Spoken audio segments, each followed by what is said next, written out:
So here we are in CS6, and let's take a look at some of the new features that you'll encounter if you're working with that version of InDesign. So I'm just going to move my panels over here. The first thing that you'll want to do is go to Window, drag down to Workspace, and over to Interactive for PDF. That's the same. You'll notice that the panels look a little bit different. Of course, when Adobe upgrades, they do tend to change the look of things every so often.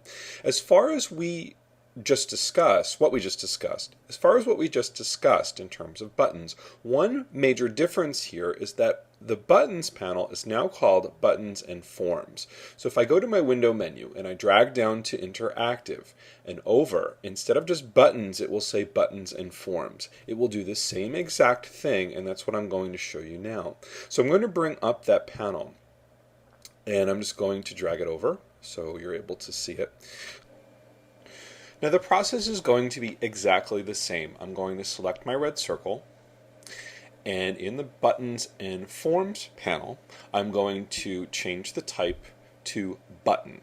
Now, what has happened is Adobe has combined the ability to make buttons with the ability to make PDF forms. So we're not really going to worry about any of these, but these would be fields that if you had gone into Acrobat, into Adobe Acrobat, and wanted to convert a document into a form, you would find there. So they're now in InDesign.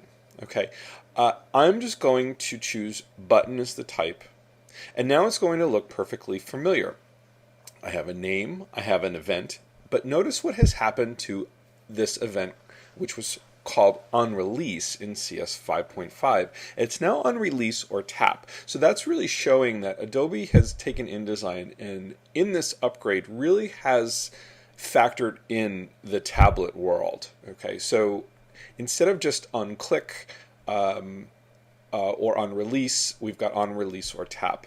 Okay, so I'm going to choose on release or tap. Okay, and I'm going to leave my normal appearance as red. I'm going to switch to rollover. I'm going to leave that as red, and then I'm going to go to click, and I'm going to go back to my swatches panel and change that state, when I drag it over so you can see it, to the color blue.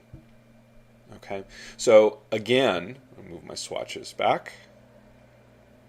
When I take a look at my three states in the appearance field of the Buttons and Forms panel, I've got two reds and I've got a blue. Okay. Again, I want to add an action to this button. I'm going to click on Actions, and I'm going to choose the same one, go to URL, and I'll put my same URL in, the one from my website, which will be http:// and it's important that that stays in there or it's not going to work. www.josephcaserto.com. Okay. At the bottom of the panel, here's my preview again.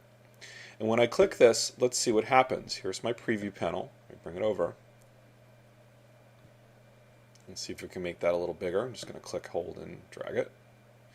So now when I click my button, there's my pointer again, and I click it, and it's going to launch my web browser, and there's my website. So it works. So as this course continues, I'll show you some of the differences between the two versions.